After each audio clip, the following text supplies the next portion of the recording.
Kuna kijiji kimoja kilichojificha katikati ya milima mirefu inayofunikwa na ukungu mzito kila usiku.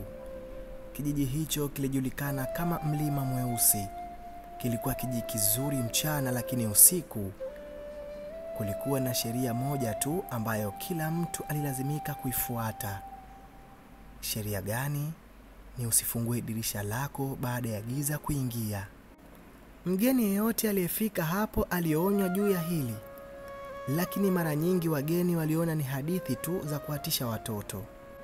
Wakazi wa Mlima Mweusi hawakutaka hata kujadili kwa nini sheria hiyo ilikuwepo, lakini ilikuwa ni desturi ambayo kila mtu aliyeheshimu sana au aliyetaka kuendelea kuishi akiheshimu. Siku moja mwanaume mmoja aitwaye Jonas, msafiri kutoka mji wa mbali sana, alifika kijijini hapo. Alikuwa mchuuzi wa vitabu vya kale na aliamua kulala hapo kwa siku chache ili apumzike kabla ya kuendelea na safari yake.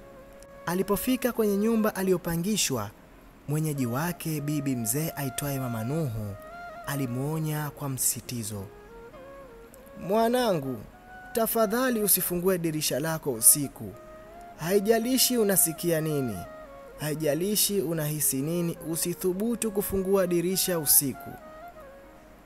Jonas alicheka kwa upole na kuahidi kufuata maagizo, lakini alipoingia ndani ya chumba chake, mawazo ya kisa hicho yalimjia akilini, akisema, "Labda ni hadithi tu za kutufanya tuogope," alijiambia mwenyewe. Usiku ulipoingia, upepo mkali ulianza kuvuma nje, ukigonga madirisha kwa nguvu. Kulikuwa na ukimya mzito uliotanda nje, tofauti na kawaida ya vijiji vilivyo na kelele za vyura na nyimbo za usiku wa wadudu. Jonas akiwa amelala kitandani, alisikia sauti dhaifu nje ya dirisha lake. Ilisikika kama sauti ya mtoto mdogo akiomba msaada. "Tafadhali nifungulie, nina baridi. Tafadhali nifungulie, nina baridi." Sauti hiyo ilitetemesha moyo wake. Ilikuwa ni sauti ya huruma na ya kusikitisha sana. Alijiinua kitandani na kusogea pole pole hadi dirishani. Akachungulia kwa makini, lakini hakumwona mtu yeyote. Kisha ghafla sauti nyingine ilisikika, "Fungua, tunaona uko humo, fungua." Jonas alirudi nyuma kwa hofu. Aliweza kusikia hatua nzito zikizunguka nyumba yake, kana kwamba kulikuwa na watu au vitu vikitembea kwenye ukungu nje. Kwa mshangao wake, vishindo hivyo vilianza kuwa vikali zaidi. Halafu mikwaruzo ilianza kwenye dirisha lake kama makucha marefu yakikuna kioo taratibu. Jonas alihisi mwili wake ukiwa baridi.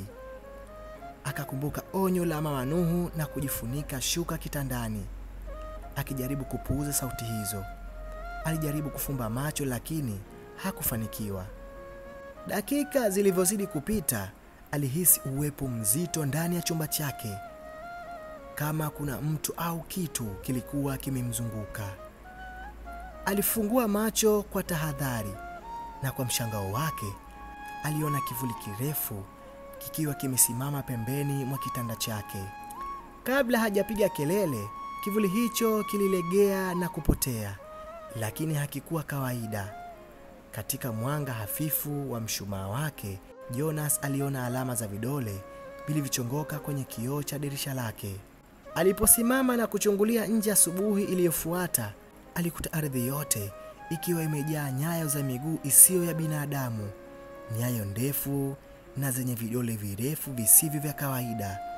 Watu wa kijiji walipomwona akiwa na hofu, Mama Nuhu alimgusa bega na kusema, "Umebahatika. Kama ungethubutu kufungua, usingeamka leo." Jonas hakusubiri maelezo zaidi. Alikusanya mizigo yake yote haraka na kuondoka kijijini pale. Hakurudi tena huko, na hakuwahi kumweleza mtu yeyote kile alichokiona usiku ule. Lakini tangu siku hiyo hakuwahi kupuuza onyo lolote tena aliloambiwa na watu ama wenyeji wa mji fulani. Je, umejifunza nini kupitia stori hii? Tafadhali dondosha maoni yako hapo chini. Lakini pia nikukumbushe usisahau kusubscribe kisha kubonyeza alama ya kengele iliyopo karibu yako, kujiwekea nafasi ya kupata stori zaidi ndani ya masaa 24. Until next time, bye bye.